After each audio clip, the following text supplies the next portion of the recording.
You're listening to the Shoot Your Shot podcast. I'm Megan. And I'm Jen, and we're two boss babes sharing our journey and inspiring you along the way. I'm Megan. I'm a wedding photographer and videographer. We're both based in Connecticut. And I'm Jen, and I own a mobile bar company. And today, in honor of tax season, we're recording this a little bit before tax season is due, but as this comes out, I hope you guys have a little bit of time to check out some of the things that we talk about. We have a really great interview today with Abby from Riverstone Bookkeeping. She is a bookkeeper based in Virginia who works with all different kinds of creative people and walks of life.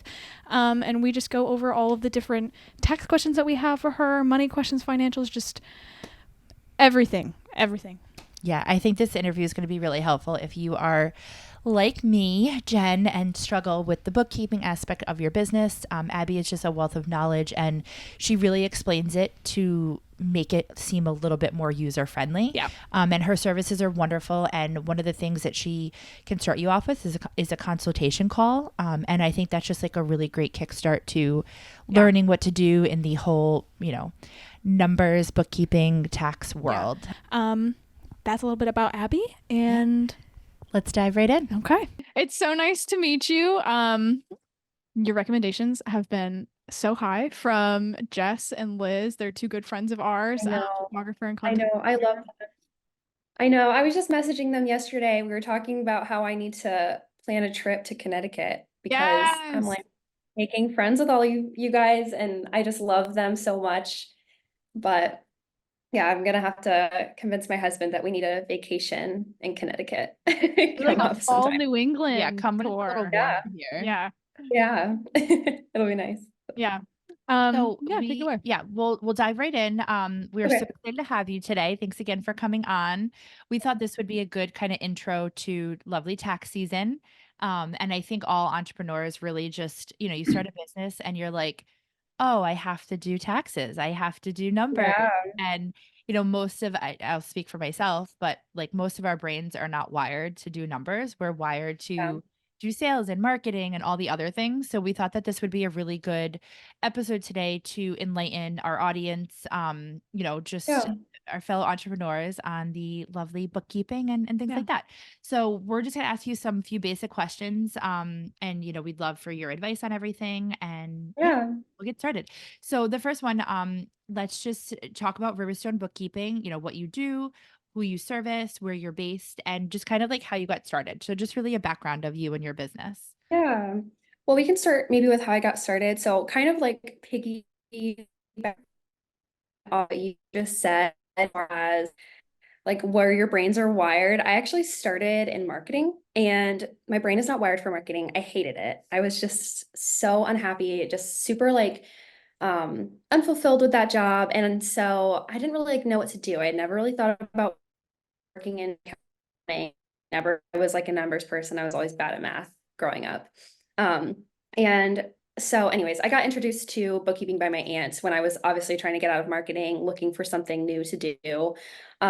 She has her own bookkeeping business and she had me help her with a few things. And I realized this is I really enjoy this.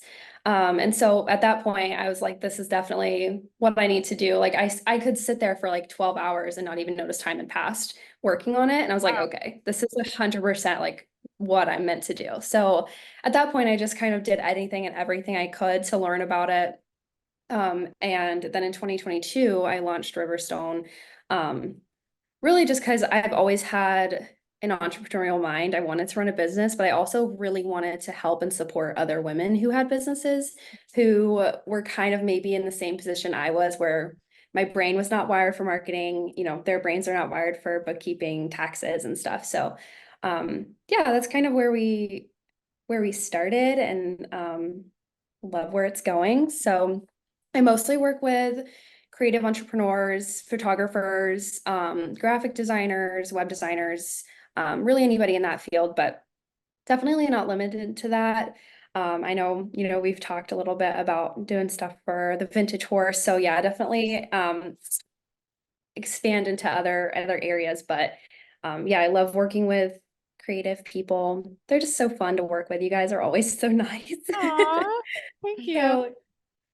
So it's really cool that you had that experience sort of in reverse, where you were doing kind of doing the creative thing, and then felt like the struggle, but then enjoyed the opposite. So it's kind of cool that you get to Yeah. be in our shoes to be like, I know this is something that I need to do, but I'm not passionate about it. I don't want to do it. It's not my brain. Yeah. That's I really cool know. that you felt that for us, but like in reverse. That's cool. Yeah, it's nice. It definitely helps me relate, I think, a little bit more and kind of understand Yeah. where you guys are coming from, just in like an opposite mindset, I guess, or same mindset, but opposite space, maybe. Yeah, If that, yeah. Yeah. yeah. Oh, I love that. How did you come up with your name? Um, I'm not gonna lie, I wanted to have like a cute creative name. So I was literally just thinking about things that sounded pretty together. I came up with like a million different ones. And then I remember I was like in the car with my sister and I was literally just saying random words. And I was like, maybe something will sound right. And I said Riverstone. And she just kind of stopped and looked at me and she was like, that is so cute. And I was like, that is cute. And then I was like, actually, that has meaning for me too, because my husband and I's first date was here in Richmond at the James River and we cross the river and you have to swim like against the current going from rock to rock or like big stone to big stone. And I was like, that is so crazy. Like it was the one that I liked the most, but also actually has, significance to me. So That's really yeah. Oh, cool. I love that. Yeah. Love that. Okay, so then moving to our next question. How do you recommend small businesses wait, sorry, we're gonna go back one. Edit Okay. that. Okay, if you had a client starting their business today, what would you have them do? What are the first steps? Example like separating a bank account or like what are your Yeah. advice for kind of just like starting your business properly? Yeah. Well, definitely separating a bank account. I'll start there because that is like the number one thing that everybody should do. Um, I mean, it's obviously going to help you when you end up doing your bookkeeping, whether you're doing it yourself or you have somebody doing it for you, but it also is going to protect you legally. If you ever, like, God forbid, get sued, when your business gets sued, your LLC is there to separate your business from you. But if your bank accounts are mixed together, whoever's suing you could potentially take your own personal stuff as well. So it's just really good to keep that separate for that reason. And then something else I would highly recommend doing as soon as you start is saving for taxes. Even if you don't know what to do as far as like bookkeeping or how it works, just start putting 30% of your income into a tax savings account. You'll thank yourself later. It is so like discouraging and stressful to get to tax season and not have saved taxes and then find out you owe $10,000 that you don't have. Um, and it's also nice if you save more than you need and then tax season comes around and you have extra saved that you can just keep as like a little bonus to yourself. So yeah, definitely start saving for taxes right away. That's a good one. That's a Mm, really good one. Kind of off of that, and this wasn't on the list, so this is just kind of like a thought that you kind of, I don't know. It just, inspired. Yeah. What do you think about business credit cards? Because I know not everybody is a credit card person just in personal Yeah. day-to-day life, but I know a lot of people. My dad's a business owner too, and he has a few business credit cards that he uses for write-offs and, business Yeah. expenses and whatnot. But do you think that's a worthwhile thing to get like points through that, like for Yeah, your business, or is it just kind of like a don't even? definitely. I do think I think it's good, especially for certain cards like Chase Inc. Unlimited. I think it's like a $900 bonus if you spend a certain amount within a couple months. I mean, that's great. If you know you have big expenses coming up and you want to open that credit card and get that bonus and almost like get a little bit of savings on the expenses you have coming up, that's good. I just think that it's important to be careful with that. Mm. Don't spend more than you actually have in your checking account. Be able to pay it off every month, not having any interest payments or anything like that, because then you're just kind of shooting yourself in the foot. But yeah, I definitely think you can use them to your advantage for sure. Interesting. Love that. Okay, that's interesting because I that's something that I've been thinking about where like as my business grows and time goes on, I'm like maybe Yeah, that is something that if I'm benefiting from it personally, it's like should I do the same thing for my business? Just because I like to keep things separate and like very yeah, organized like that. So kind of along with that also is keeping things separate is how do you recommend doing paychecks as a small business owner? Like how do you recommend paying yourself if you have these two separate bank accounts? Like for me, I have my business and my personal accounts in the same bank, but separate accounts. So I've just been doing like bank transfers to myself from one account to another. Is that wrong to do? Is that okay to Yep. do? Should I be doing something else? We lost her. That is, so it depends on how you file your taxes. If you're an LLC filing as a sole proprietorship, which you probably are, that's fine. Definitely take owner's draws, basically is what it's called when you transfer money from your business bank to your personal bank. And that's a great way to do it. You don't need to do payroll or, do any of that. The owner's draws are fine, just transferring. If you are an LLC filing as a S corp, an S corporation, you have to be on payroll. So you have to pay payroll fees and pay yourself a reasonable salary. It's just kind of one of the requirements of being an S corporation. You do get some tax benefits from being an S corporation, so definitely recommend doing that. You reach a certain level. Generally, like once you start profiting $50,000 a year, that's kind of when you can start thinking about becoming an S corporation. But yeah, as an S corp, you have to pay yourself payroll. As a sole proprietor, though, just transfer the money. It's fine. Okay. I feel better. Along those lines too. Yeah, yeah, you're doing it right. Thank you.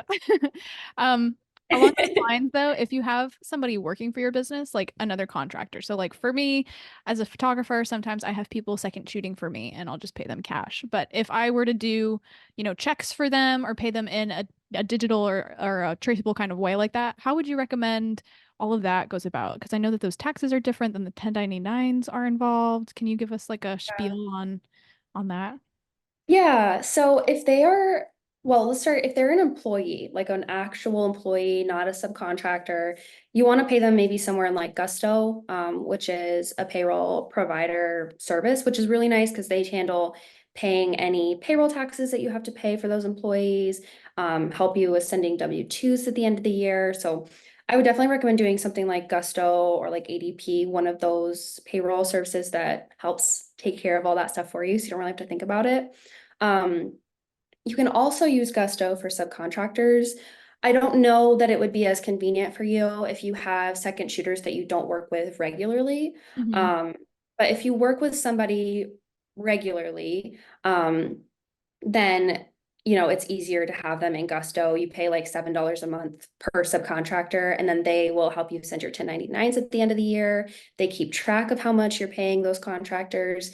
Um, but for you, for like second shooters, you can pay cash, you can pay check. I would just be cautious, make sure you're keeping track of exactly how much you've paid each person. Because, if you pay them over a certain amount, over $600 in a year, then you're going to have to send them a 1099 Mhm. for those payments. Um, you can pay them Venmo if you use Venmo for business. I wouldn't use just a personal Venmo account because, it's against Venmo's policies. But if you use Venmo for business and you mark the payment as for goods and services, Venmo also takes care of the 1099. Oh, So there's just some ways you can kind of be strategic about it so that you don't have to worry about 1099s at the end of the year. Um, those are some. And also, I mean, if they're a second shooter, often they are another photographer and they might use something like Honeybook and they can invoice you. And if they invoice you and you pay with a credit card, you don't have to pay send 1099s too. So there's Hmm. just some different options. But cash or check, you would definitely have to send them a 1099 if you pay over $600. So just keep track carefully of how much you pay them. right, right. Okay. I love that. Okay. Can you explain some ways that entrepreneurs can stay organized throughout the year for tax season? Just Yeah, tips and tricks on, your expertise. yeah. Staying organized. I mean, obviously, your bookkeeping is important, but if you're not able to hire a bookkeeper, like if you can't afford that investment yet, I would definitely just try to find a bookkeeping spreadsheet, something you can do in Google Sheets. It's free. I have one on my website. I know there's a ton of other bookkeepers who sell them. You can find them on Etsy, or you can make your own and just keep track of the expenses. Try to separate them based on advertising costs, subcontractors, cost of goods sold, keep those all separate. Because when you file your taxes at the end of the year, when you're self-employed, you're gonna fill out something called a Schedule C. It's just different paperwork for your taxes, and it's going to ask, how much did you spend on this certain thing, this certain thing, this certain thing. So you can look up a Schedule C online and then just take a look at the different categories and just keep track based on those categories. Or you can keep track based on those categories plus stuff that's beneficial to you. So as a photographer, how much are you spending on film? How much are you spending on batteries, SD cards, like those big things, you spend a lot of money on those. So you can separate that out. But at the end of the day, just keeping track of the basic expenses, you can fill that Schedule C out more conveniently. And of course, keeping track of your income. And then you can get even more in depth with that too. I mean, as a photographer, you can do wedding photography, branding photography, portraits, senior sessions, kind of break it out between what services you offer so you can tell, is this service working for me? Is it not working for me? Should I up my advertising costs there? Those are some good ways to keep things organized as far as bookkeeping goes. And then when it comes to things like receipts, bless you, you can use different software like Dext is a good one. That's an app and you can just kind of scan the receipt and keep it saved separate.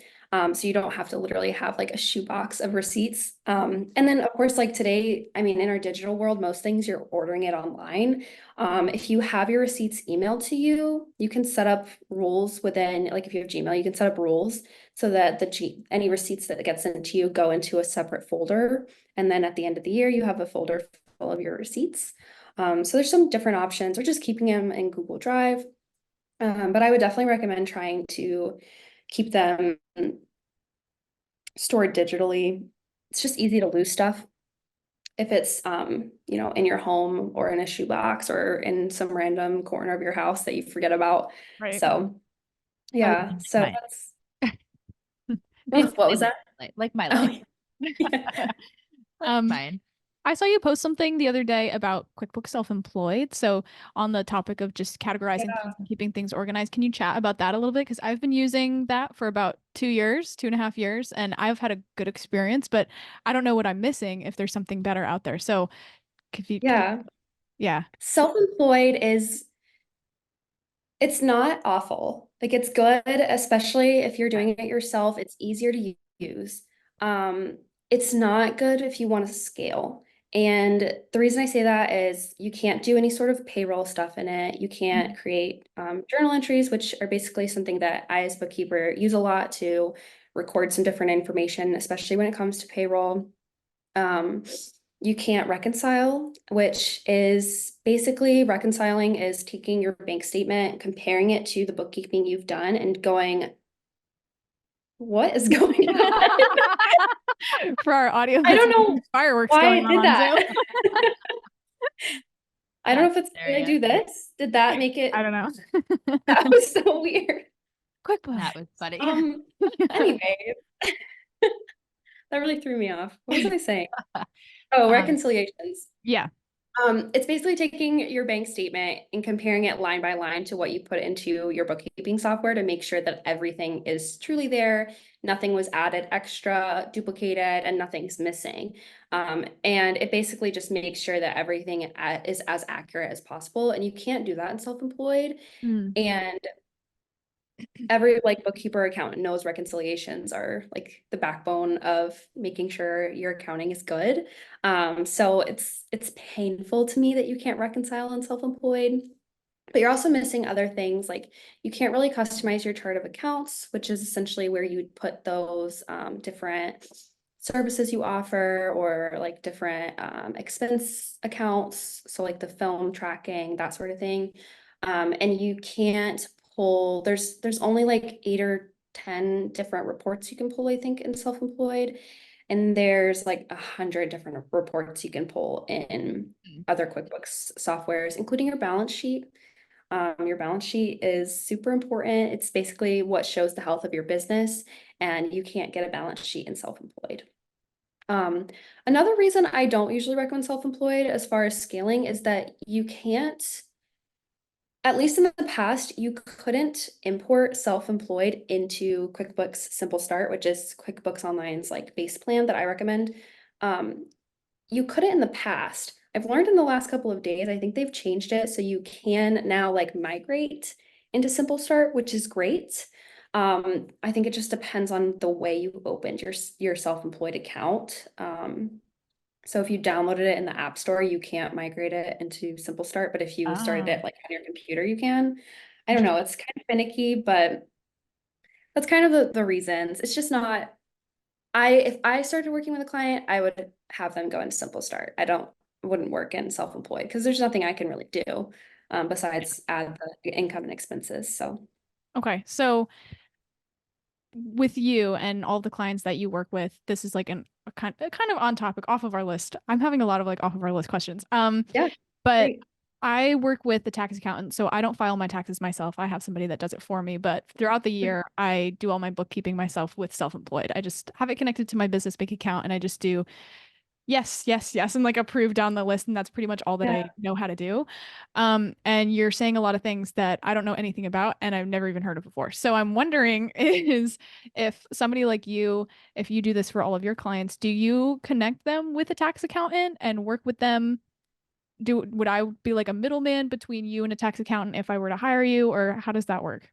So I do try to connect them with an accountant. I don't require them to work with an accountant, but I recommend that they work with an accountant just because, it's helpful. Obviously, you work with one, you know the benefits. But you would not be the middleman. I talk with your tax preparer directly. I'll like CC you on email so you know what's Mhm. happening. But yeah, we work together on your books, on your taxes. I make sure they have what they need so you don't even have to think about it when tax season comes, which is That's really nice. convenient for you. You just get a notification that your stuff's been filed, or, they ask for, if you're married, they'll ask for like your spouse's W-2 or something, the basics. But Gotcha.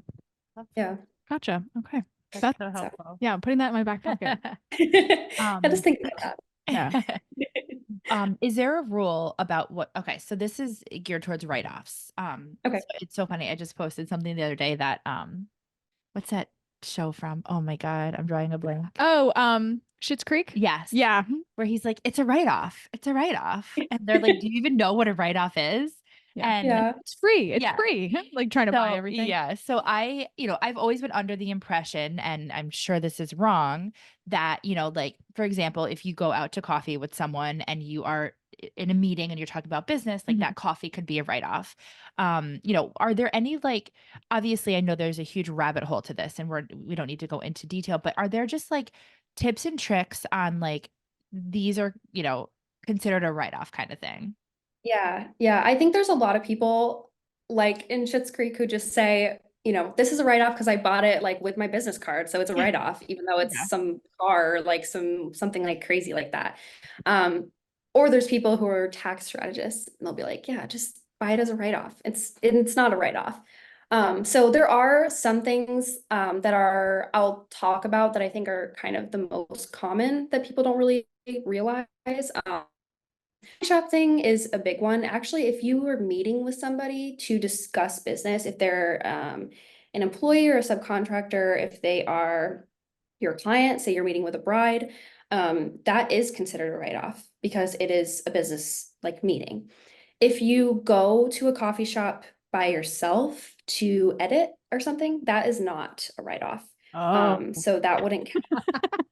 Yeah. Just invite me. We'll So talk about that this. Okay. doesn't count, Right. sadly. Okay. But if it's like a business meeting, then it counts. Or if you're purchasing food for a styled shoot, you're Yeah. buying it for these people you're working with, that can be considered a write-off. Um, but yeah, if you're just alone, sadly, it can't be. So yeah. I love that. I'm trying to But think of another yeah, example.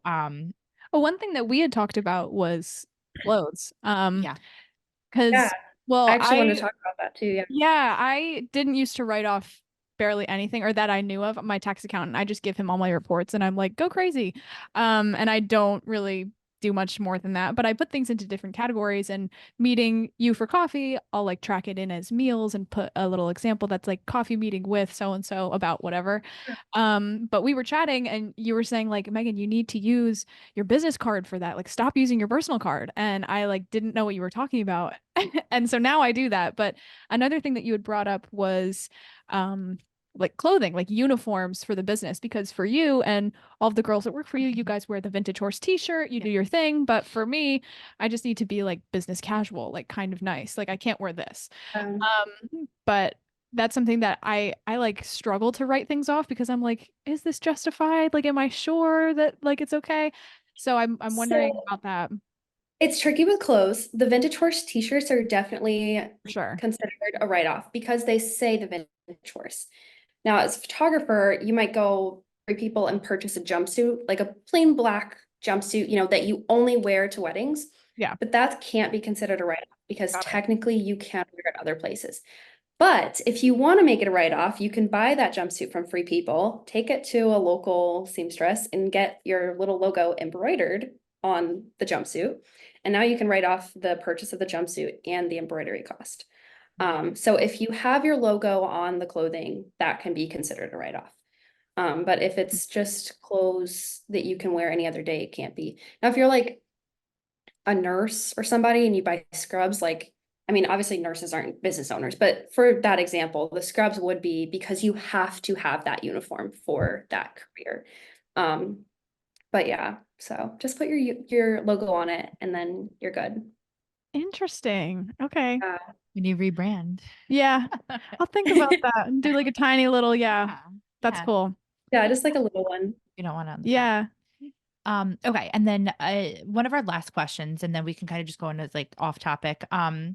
What is something you see businesses struggle with the most? Um, a lot of things when it comes to taxes, and that's not like to be mean, but it's just a difficult Yeah. situation or a difficult topic for people to think about. I think one thing people struggle with the most is being scared and just ignoring it and pushing it off. And then they come to April and they're like, oh my gosh, I'm so stressed out. Yes, like it's stressful to just push it away. Um, so I think that's something people definitely struggle with. It's, just taking a breath and just handling it, or finding help, having somebody else help you with it because it's too stressful, and it can be expensive, but it can also take a lot of stress off of you and help you to file your taxes the right way. Something else that I think can be a big issue is for people who don't want to use spreadsheets for their bookkeeping. They go into using something like QuickBooks Online, like an actual accounting software. Maybe not QuickBooks Self-Employed because it's so simple. It's like super easy to use. But if they're using QuickBooks Simple Start, like a bigger accounting software, it's extremely easy to make mistakes because that software, there's so much going on in the back end that most people don't know about unless you literally work in QuickBooks like 8 hours a day, 5 days a week. And so it's very easy to make mistakes. I am doing a cleanup for a guy right now and that's basically, I'm cleaning up his bookkeeping that he had from prior years. He came to me because last year when he filed his 2022 taxes, he felt like he was paying a lot and he didn't really understand why. And so he's asking me to fix his 2023 books, figure out, maybe if there was something going on wrong. And after doing his cleanup, I found out that he has overstated his income by $108,000. And he didn't know that he was doing that. And if typical rule of thumb is you pay like 30% of your income, Mm-hmm. $30,000 that he would have been paying for money he never made. Wow. So that's like heavy word of caution to be careful if you're using an accounting software and you don't have somebody helping you with it. Or just stick with a spreadsheet or Mhm. self-employed, something simple like that, because that can be really bad. Like that's a lot of money to Yeah. lose. Yeah, So especially as a small business owner. Yeah. yeah.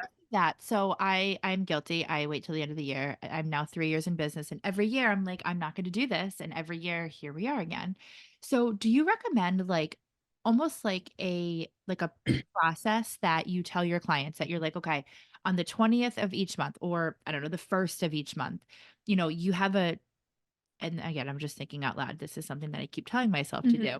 But like you go on the first and you know, do your books from the previous month. Like that there's non-negotiable. That's what you do. Like, is there something that your clients are doing? I mean, I know you're doing it for them, but maybe the ones who you don't fully work with all the way, is there like something that you recommend people to do to just have it be like consistent, I guess? Um, yeah, I mean, I think it's just scheduling that time and trying to what's the word? Not devote yourself to it, but like I guess be diligent about it. Mhm. Put it in your calendar, have it as like a reoccurring event if you use Google Calendar or something, and set reminders. And yeah, I mean, just try to do it every month, and it doesn't have to be on the first. I mean, if I feel like if you set it for the first and then something comes maybe busy that and the first I forget, so I don't have to do it. Just between the 10th of the month, something like that. Mhm. I love that. No, definitely. I Okay, you guys a little need to bit. just preach to my own. Can you hear us? Okay, I lost you for a minute Okay. Yep. there. We're Oh, back. we're back. There we go. I can hear you now. I Okay. heard you say preach to your own, and Yeah, that's about it. I just need to like remind myself this, Okay. and I just need to like be consistent with it because, you know, my business is more seasonal. So like right now I'm in the off season, Yeah. but if I continue to start in the beginning of the year, then I will Mm. do better when I'm busy and I'll like know what to do. But I feel like that a lot of people struggle with that. I think a lot of, Yeah. you know, when you start your own business, you probably don't have a lot of history of being a business owner and you come into this new Yeah. world of, you know, not really knowing what to do and you're wearing all the hats. And I was just talking to someone the other day and they're like, I'm like, why can I not do bookkeeping? And they're like, because you do everything. Like Mhm. you do everything else. Your Yeah. marketing, your sales, your social media, your, you know, sending emails and sending quotes, and you're doing Yeah. so many things that I know for me, like bookkeeping just goes on the back burner and it shouldn't because it's Right. very important. And I'm actually in a coaching, um, I don't know, what's the word? Coaching program right now. And one of the first questions, she's like, well, do you know your P&L? And I'm like, no. And she's like, what? I'm like, what do you mean?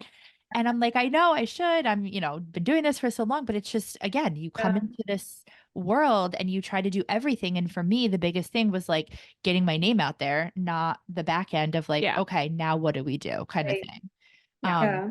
but yeah, anyway, I love all these like tips and tricks. I think those Yeah. were like the final Yeah, I think that was everything that we questions. had. But I hear what you're saying with like the first priority with starting your business is making money, is like making it happen. And now we're Yeah. both kind of in that stage where we have that consistently coming in and it's like, okay, now what? Like now we have Yeah. enough where we need to kind of balance expenses versus profit and like see or whatever your income and see what your profit actually is.